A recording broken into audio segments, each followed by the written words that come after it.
Lots of production here today. It's actually really good to have, I feel it's really nice to have a session on production. I find that, at conferences, it's very, a lot of times marketing based and some editorial, so this is very nice. So welcome to production, and thank you, Helen, for setting this up, and Jennifer. So I'm going to talk a little bit today about some challenges that we faced recently when one journal made a change in their flow. But I'm going to start with just some of our basics. Our flow, our production process is very much as Jennifer described, so I'm just going to really breeze through this. Files come into production from editorial we use the bench press manuscript submission system through Highwire.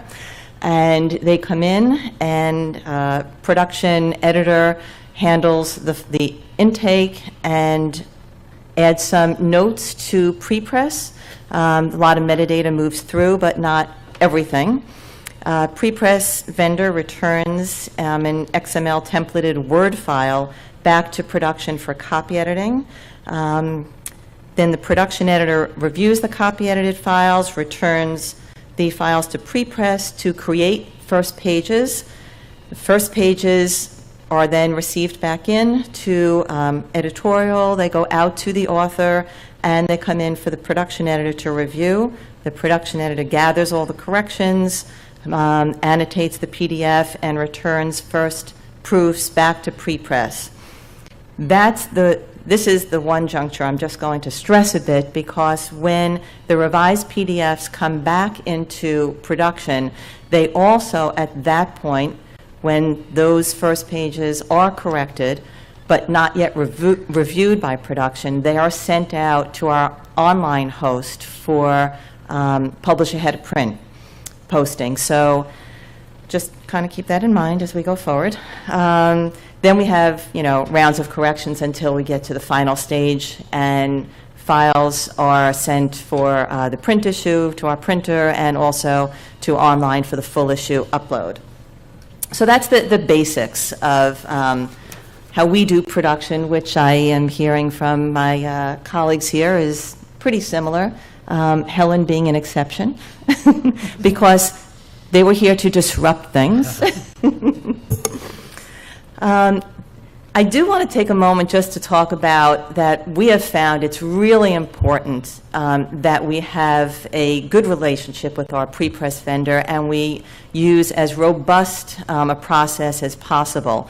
So we look to our prepress vendor to handle XML first, to provide a very simple template for our copy editor to work in, complete with style sheets attached. And also, I think one of the biggest or the most helpful pieces is to pass to prepress as comprehensive a style guide as you possibly can.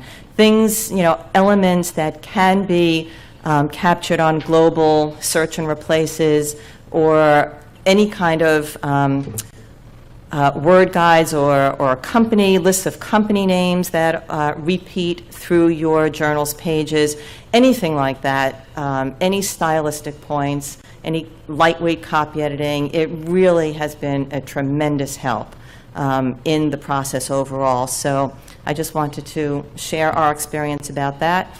Our prepress vendor also does, the cross-checking of citations in text and references, and they'll insert auto queries, and they also pay attention to the notes that we add to the files that we send out to them. So they're handling both the metadata that comes in through to them from BenchPress, and any additional notes, yes, we want this file in color, no, we don't want this, figure, not file, figure to reproduce in color, etc. So that's our stream. And then we had one of our journals decide that, well, the entire process was not as fast as they would have hoped, even though we're working about 21, 22 days for our whole cycle from start to finish. We're working very quickly. So they decided, the stopwatch there, because we're under so much time pressure, they decided that what they would do is to post the accepted manuscripts before copy editing, before files would come into production, and that really was a game changer for us, because what we used to do, remember I talked about when the production editor would gather corrections for first pages, annotate the PDFs, and return first pages to prepress, and those corrected proofs would then come back to us as revised proofs to check, but they would also go to our online host. Well, at that point, before we would return the e-proofs to prepress, we needed to make sure that we had collected certain paperwork from the authors. When this first started, we were still using traditional copyright transfer forms, open access decision forms, et cetera, and we've since gone to Creative Commons licensing, but we still have a license to publish form. We still need to know an author's decision about open access. We still need to know certain details about processing figures in color or grayscale. And so when this one editor, and we made this decision pretty much collaboratively, decided that they were going to post authors' accepted manuscripts, we needed to collect all of that information, all that paperwork, from authors way further upstream. That no longer could reside in production's arena. That needed to move up to editorial, especially since those files, the accepted papers, were not even downstream enough to have reached production. So we needed to make this change, and trust me, this was not very easy to do, but with a lot of soul searching and a lot of discussion why we needed this. Editorial was very much, well, we have so much to do, and production already had so much to do, and who really was going to take this on to make this happen? But it has all worked out, I can tell you. So that's really one of the points I wanted to stress. So that really changed our processes. And sometimes, you think, well, someone throws, a wrench into the system and they want something new, and oh my God, how am I going to do that? What we have found is people are pretty much, their backs go up right away. But if you really talk it through and decide, well, what makes most sense, it really does work. But then we also had the challenge of, well, how are we going to collect that information upstream? Now that we've decided who's going to handle that and take ownership, how are we going to collect that? And the items that needed to move to editorial specifically were the collection of the license to publish form, the author's decision on open access, the CC selection. We allow authors to decide between CC BY and CC BY-NC, non-commercial, and color art information. So basically what we did was production created fillable PDFs for authors, and we got those into our manuscript submission system, into BenchPress.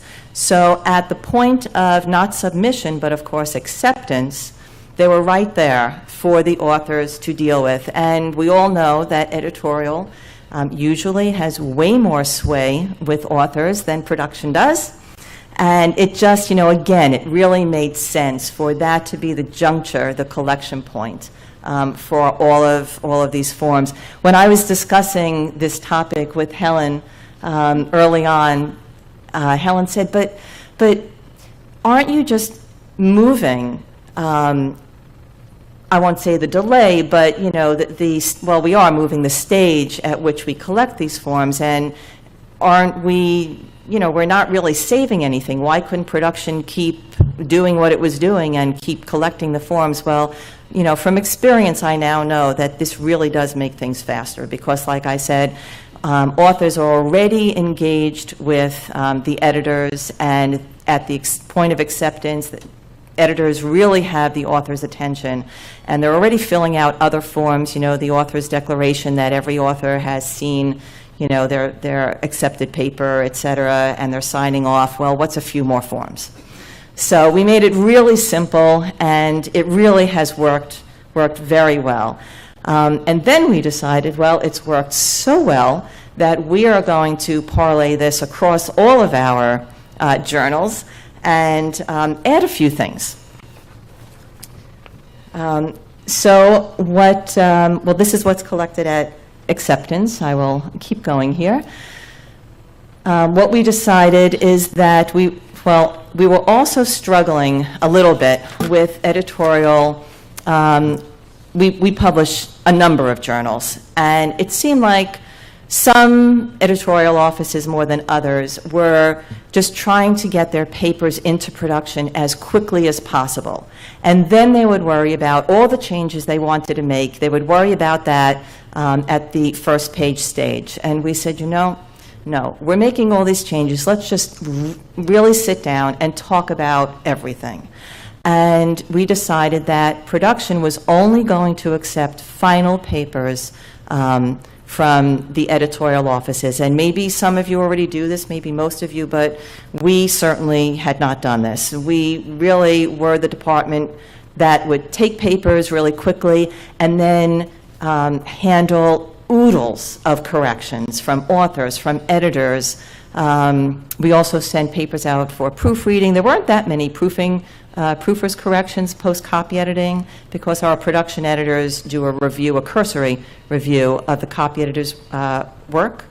But when we made the decision to move all these forms upstream into editorial and to really take a fairly hard line and say we will only accept final papers, we saw corrections in proofs drop tremendously. We saw our turnaround time in terms of when we received papers into production to the final product. It really saved, I would say, give or take a week. And we're really glad to have made those changes. So in addition to requiring final files, we also said, well, we really could use the TOC blurbs that some of our journals use in the tables of contents. We said, well, we really need those up front because we were getting those later in the process. And we were also the department that would run down permissions way back for authors, and we no longer do that. So all of that now has shifted upstream into editorial, and it was a little bit of a hard sell at first, but everyone has settled in, and it is really working for everyone because everyone knows what's expected. The time that it takes to go through the production process is way more predictable now. Even though we had schedules before, we all know that schedules come and go. So I have to say these were all very good moves for us. But a few things, because nothing is ever black and white, and you really need to be a little bit flexible. You need to give and take. There still are times when there are late papers coming through, and an editor will come to me and say, I really need to push this through. We've been through it. It's not going to be a lot of changes in pages, but the author is off on vacation, the author is wherever, we're trying to track him down, we don't want to hold up the production process, can you handle, and from this one journal that has, had decided to post the accepted manuscripts early on. Not all of our journals do that, but from this one journal. And they said, but their paper's not going to go up as an accepted manuscript, so we really don't have to get their paperwork in early. And if they're struggling, of course, we'll take that paper and we will handle just like we would have handled previously. So, there is some give and take. You have to be flexible. It's not black and white. It never is. And we also, even though we have, a good number of journals, we don't work in a cookie cutter fashion, even though what I've just described, we try to hold to that. We publish on behalf of one society, We have one society journal, and so we do a little bit more for that. We do adhere to everything that we require, but again, sometimes we bend a little bit more for them. One of our journals is a continuous publishing journal, but unlike the journal that I think Ed had described, ours, we do have issues, but whatever comes in first, we get each paper to its final stage and without exception, and then that paper goes up until we've completed that issue, and then we close that issue out and we move on to the next issue.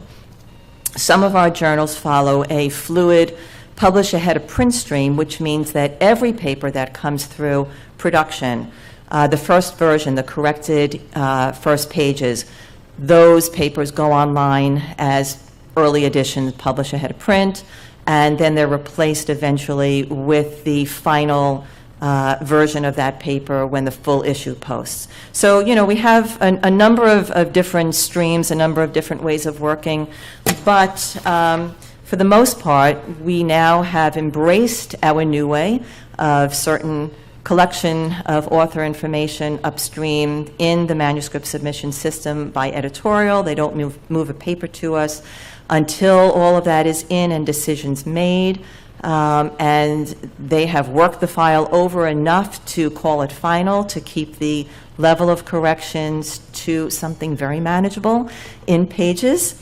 So this is just a look at previously and currently, which I have described already.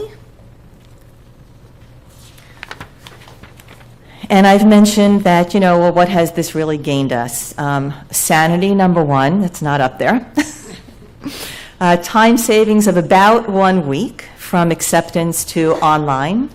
A smoother process all around, and I think our editorial offices would agree, because sometimes when we would have trouble getting a hold of authors at that first pages stage, and we would be stymied, we wouldn't be able to send the paper back to prepress for correction, because we all know from then it would go online to our online host when the revised proof came back to us as well. So our hands were tied.